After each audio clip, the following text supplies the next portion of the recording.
최효찬 선생이 쓰신 500년 명문가 지속경영의 비밀이라는 책이 있습니다. 500년 명문가 지속경영의 비밀. 조선 500년 역사의 대대로 이름난 가문의 성공 비결을 파헤친 책입니다. 저자는 제각각 명문가로 자리 잡기까지 공통적으로 아주 결정적 역할이 하나 있었다는 것을 간파했습니다. 바로 그것은 모든 명문가에는 그 가문의 경영기획자가 한 명 존재했다는 사실입니다. 명문가를 세움에 있어서 반드시 중추적인 역할을 담당하는 가문의 기획자가 있었다는 말이죠. 그들이 가장 중요시했던 것이 바로 원칙 중심의 가문 경영이었습니다. 더하여 그들은 하나같이 자녀에게 바른 도리와 인격을 가르치는 일에 특별한 열심을 가졌다고 합니다. 명문가마다 그 가문을 지켜나가는 원칙이 있고 또한 그 집안엔 반드시 가훈이 있었다는 것, 그리고 이를 온 집안 사람들에게 엄히 가르쳤고 전수했으며 온 집안 사람들이 다 따랐다는 것. 일예로 경주가 배출한 최부잣집은 무려 12대에 걸쳐 300년 동안 존경받는 가문으로 섰습니다. 이 최부잣집 성공의 원동력은 집안 대대로 지켜온 6가지 가훈에 있었다고 하지요. 그 가훈 중에는 흉년기에는 절대로 땅을 사지 마라. 그리고 사방백리 안에 굶어 죽는 사람이 없도록 하라 하는 그러한 원칙들도 포함되어 있었습니다.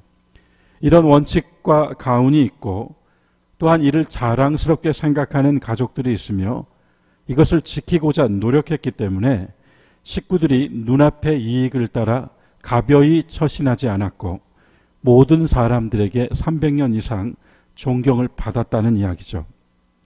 오늘 우리가 읽은 구약의 말씀 신명기 6장 1절부터 9절, 이스라엘 백성들이 가나안 땅으로 들어가기 직전에, 그러니까 출애굽을 하였던 전 세대들은 광야에서 모두 세상을 떠나고 이제 가나안으로 들어가게 되는 사람들은 그 광야에서 태어난 다음 세대들이죠.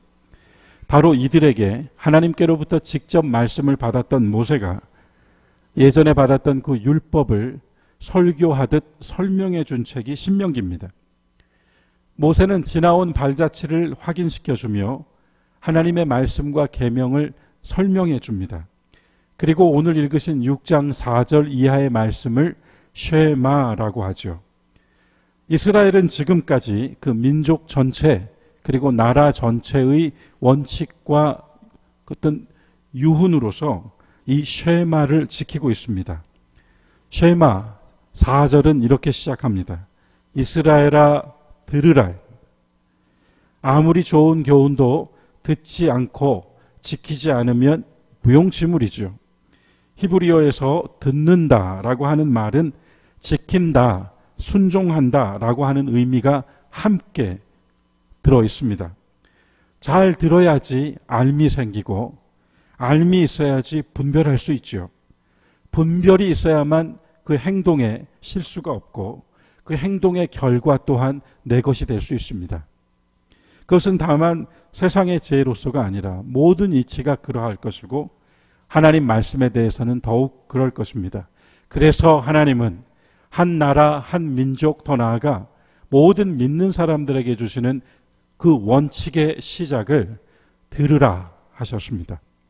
쉐마에서 첫 번째로 말씀하고 있는 하나님의 원칙이 무엇인가?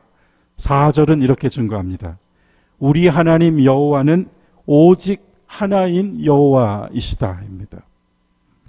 이스라엘도 또 우리 믿는 사람들도 신앙의 핵심을 가진다면 그것은 바로 하나님은 유일하시다입니다. 이것을 영어로는 모노테이즘이라고 하죠. 그런데 비슷한 것 같지만 전혀 다른 단어가 하나 더 있습니다. 그 단어는 헤노테이즘이라는 말입니다. 모노테이즘과 헤노테이즘은 비슷하지만 그 뜻이 아주 다릅니다. 모노테이즘은 유일신앙을 말한다고 말씀드렸죠. 헤노테이즘은 한 신을 섬기되 다른 신들의 존재를 인정한다는 개념입니다. 그래서 우리가 예로 든다면 인도의 종교 문화를 생각해 볼 수 있을 것 같습니다. 인도 사람들은 힌두 신앙을 가지지만 모든 종교를 인정하고 수용하는데 어려움을 느끼지 않습니다. 우리가 짚어야 할 것은 이것입니다. 하나님의 원칙 첫 번째, 하나님은 오직 한 분 여호와이시다. 우리는 한 분 하나님을 고백합니다. 또한 우리는 그 한 분 하나님이 우리가 섬길 유일하신 분임을 증거합니다. 하지만 우리가 사는 모양은 꼭 그렇지가 않습니다. 심지어 하나님에 대해서도 저마다 이해가 다르고 또한 강조점이 다르며 주장도 다를 수 있습니다. 오늘 우리는 우상을 만들어 절하진 않습니다. 그러나 그보다 훨씬 더 많은 신들이 우리 안에 자리 잡고 있는지도 모릅니다. 그처럼 떠받들고 사는 게 한두 가지가 아닙니다. 모세를 통해 주신 이 첫 번째 원칙, 참 하나님은 오직 한 분이시다. 당시 가나안과 근동에서 일반적으로 통용되던 신명은 엘로힘이었습니다. 하나님께서 모세에게 일러주셨던 그분의 이름은 여호와, 야훼입니다. 그리고 이 한 절은 그 구절 안에 엘로힘과 여호와가 함께 들어 있습니다.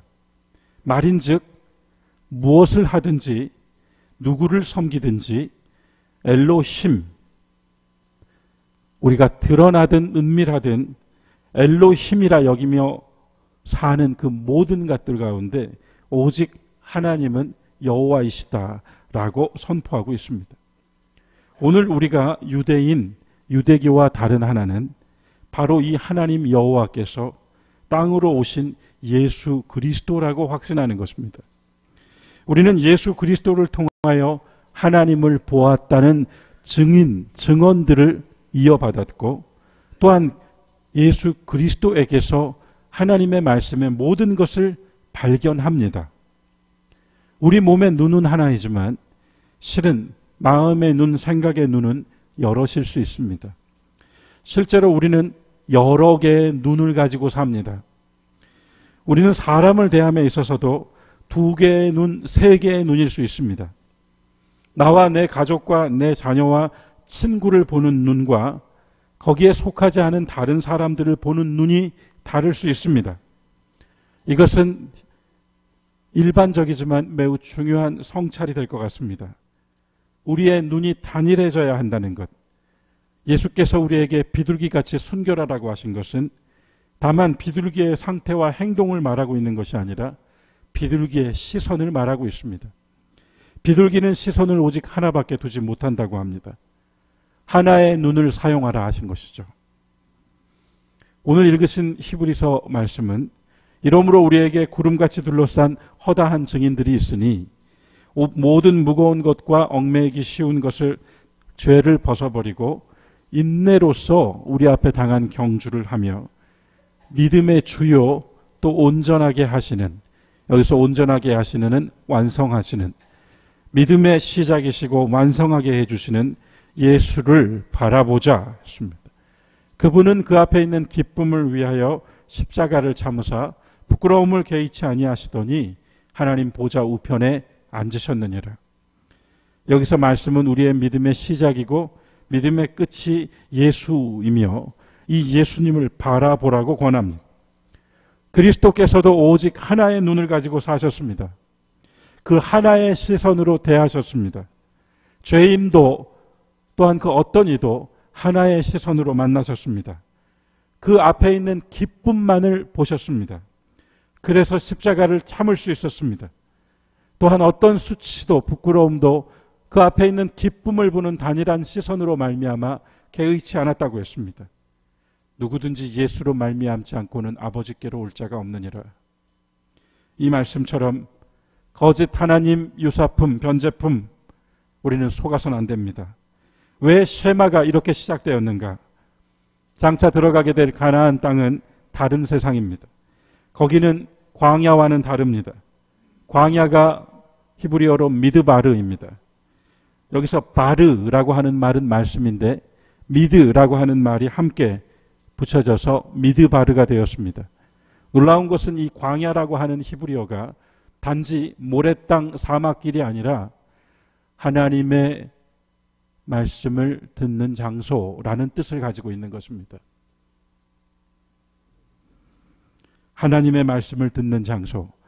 그러나 이제 가나안에 들어가면 온갖 신들과 신이 되어버린 것들이 가득한 땅에서 믿음을 지키기란 여간 어려운 것이 아니라는 말씀이죠. 그래서 먼저 주셨던 말씀, 예수를 바라보라 하신 오늘의 말씀에 더하여 하나님은, 너희 하나님은 오직 유일하신 한 분 여호와시다라고 선포하셨습니다. 주님 주신 두 번째 원칙은 무엇이었던가요? 마음을 다하고 뜻을 다하고 힘을 다하여 내 하나님 여호와를 사랑하라입니다. 여기서 힘이라고 번역된 단어는 옛 성경 번역에서는 성품이라고 쓰여 있습니다.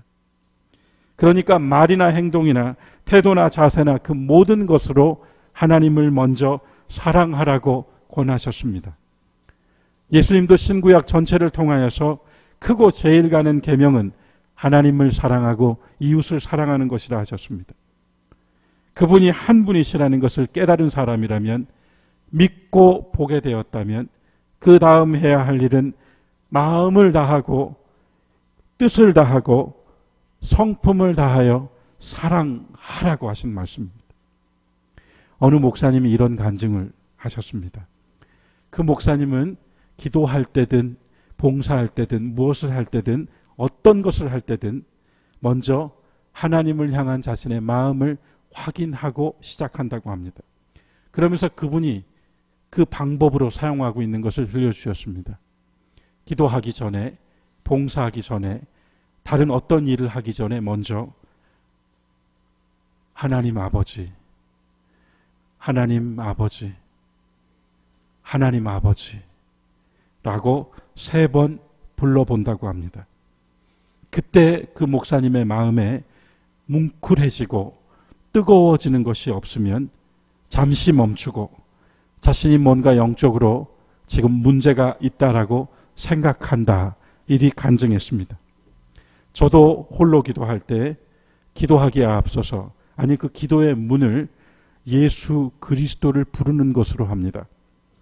예수 그리스도, 예수 그리스도, 예수 그리스도라고 끝없이 부르고 있다 보면 마음에서 아주 자연스럽게 예수 그리스도, 나의 주, 나의 스승 예수 그리스도, 나의 머리 예수 그리스도, 나의 힘 예수 그리스도, 나의 치료 예수 그리스도, 나의 구원 예수 그리스도라는 고백이 자연스레 흘러나옵니다. 여러분들께서도 혹 기도가 어려울 때, 아니 기도를 어떻게 시작해야 될지 모를 때 그 목사님의 방법이나 저의 방법을 한번 실행해 보십시오. 예수 이름을 계속 불러보십시오. 예수님의 이름을 부르는 가운데 기도의 문이 열리고 내 마음에서 주님에 대한 고백이 흘러나오기 시작합니다. 그 가운데 주님께서 내게 기도할 것을 한없이 부어주시죠. 그렇다면 바로 이 마음, 하나님을 진실로 사랑하고 그 사랑을 인정하는 마음, 마음을 다하고 뜻을 다하는 그 사랑의 자리에서 우리에게 이 말씀을 주신 이유가 무엇일까요? 이것은 다만 하나님을 위해서가 아니라 저와 여러분을 위해서 주신 말씀과 명령입니다.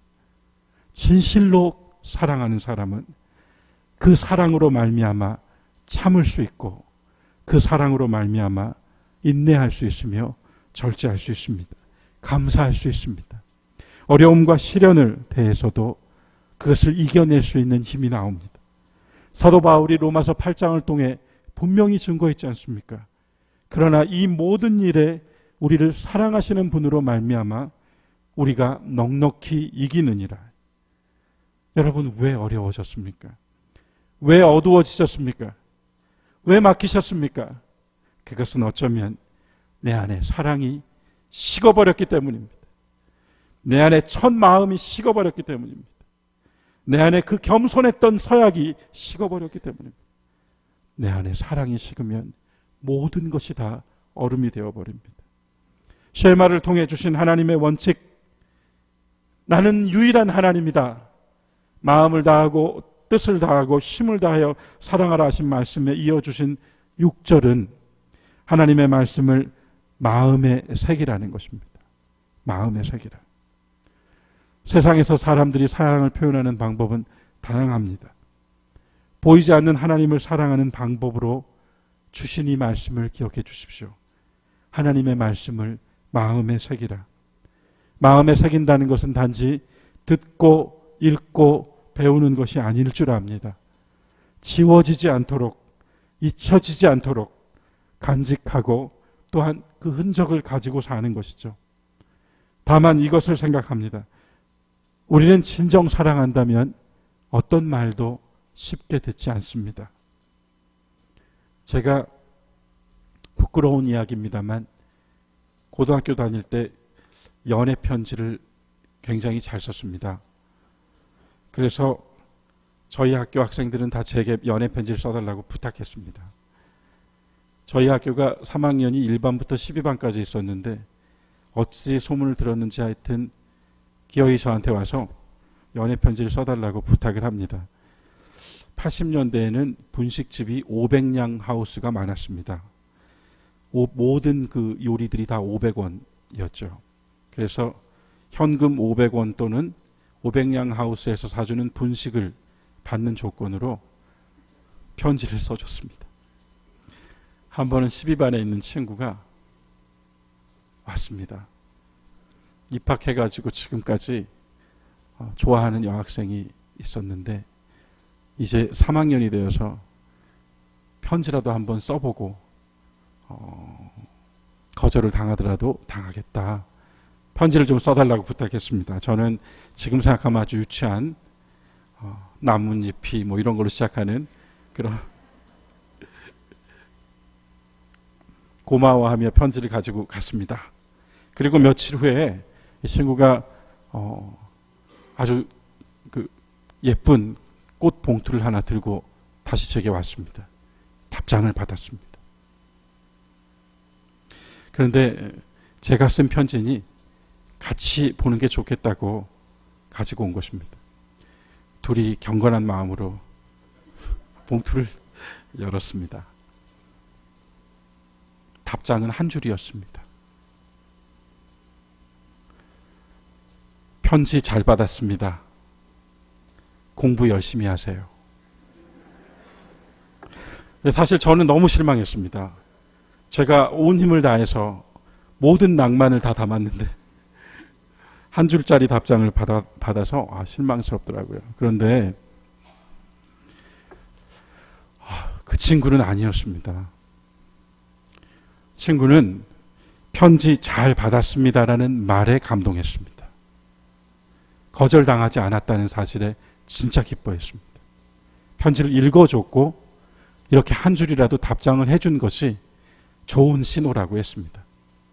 그리고 더해서 저한테 물었습니다. 야, 성호야, 공부 열심히 하라는 게 무슨 뜻일까? 저는 주제 파악하라로 들었는데요.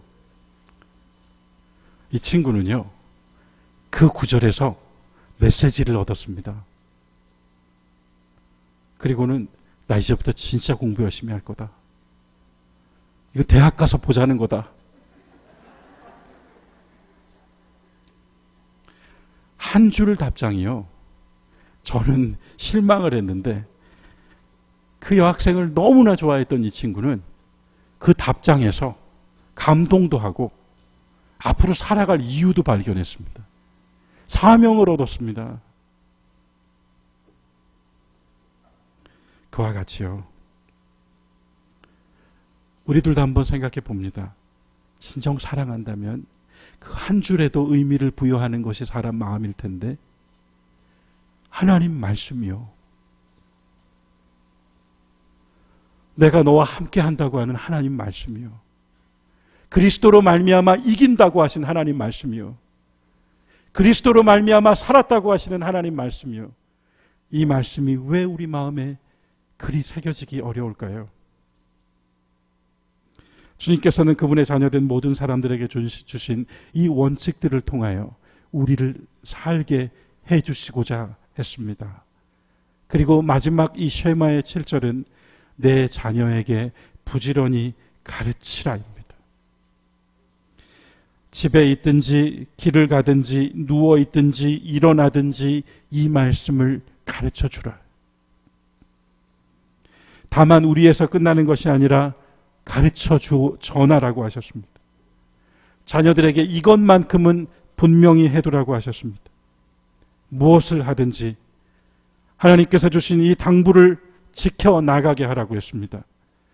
부모가 믿음으로 세상을 이기고 믿음으로 죄를 이기고 믿음으로 시련을 극복해 나아간 그 아름다운 삶의 간증을 구름같이 허다한 증언이라고 성경은 이야기했습니다. 그래서 이제는 그 자녀가 이어 하나님 말씀 위에 굳게 설 수 있도록 적어도 그 일에 있어서만큼은 그 가정과 교회와 그 민족의 원칙으로 삼으라고 주셨죠. 저는 오늘 설교의 시작에서 500년 명문과 지석경영의 비밀을 언급했습니다. 세상살이도 그와 같을 텐데 하물며 하나님 택하시고 부르신 사람과 가정과 그 교회와 직장과 사회생활이 어때야 하는가. 들으라 이스라엘, 들으라 유일하신 하나님을 믿으라. 마음과 뜻과 힘을 다해 사랑하라. 사랑한다면 그 말씀을 마음에 새겨두어라. 저는 치유받습니다. 여러분과 제 마음에 무엇이 그리 많이 새겨져 있었던가요? 우리 마음을 좀먹고 있는 것은 무엇인가요? 우리의 인생과 세월을 파먹고 있는 그 마음에 새겨진 생각들이 무엇인가요? 하나님은 그 모든 마음에 새겨진 것들이 아니라 다만 그분의 말씀을 새겨 놓으라고 하셨습니다. 그것이 우리가 치유받는 길이고 그것이 우리가 날마다 새로워질 수 있는 방법이며 그러니까 우리가 이 말씀을 힘으로 가지고 살아갈 수 있는 믿음의 견고함이 될 수 있습니다. 마음에 새긴다. 아버지가 자녀에게 징계하는 것은 사랑하기 때문이라고 하죠. 하물며 하나님이 그 자녀들을 징계하시지 않겠는가 히브리서는 말했습니다. 그렇습니다. 그래서 바로 잡았고 그래서 돌아올 수도 있었습니다. 누군들 징계가 좋을까요? 하지만 성경은 하나님의 자녀들에게는 아버지가 징계하시지만 믿지 않는 자들에게는 심판하신다고 하셨습니다. 대대의 간증들이 고난을 딛고 일어선 이야기들로 채워져 있습니다. 많은 사람들이 고난을 극복했다는 것을 믿음의 간증으로 가지고 살지요. 왜 어려움을 겪고 나서야 간증을 갖습니까? 누구도 원치 않는 경험을 하고 나서야 하나님을 찾습니까? 그렇다면 이 평안하고 아무 일도 없는 인생 전체를 흔드는 일이 없을 때에는 그렇다면 우리는 야복의 야곱처럼 씨름이라도 해야 하지 않겠습니까? 그래서 우리가 다만 이해하고 믿는 것이 아니라 우리가 믿고 더욱 밝혀나가는 신앙이 되어야 되지 않겠습니까? 가정이 어떠하십니까? 가족들 어떠하십니까? 나의 벗들과의 관계는 어떠하십니까? 여러분과 제 마음에 무엇이 새겨져 있습니까? 하나님의 말씀을 새기라고 하는 오늘의 말씀을 깊이 간직하며 우리도 우리 집에 모든 가훈보다 먼저 믿음의 가훈을 세우고 신앙의 원칙들을 다시 한번 생각해보는 그리고 이미 가지고 있는 그것을 다시 한번 나누어 보는 그러한 한 주간 또 우리의 믿음의 자리가 되면 좋겠습니다. 다시 세워야 할 때 여러분 마음에 하나님 말씀을 새겨 넣으셔서 그 말씀으로 살아있는 신앙 지켜나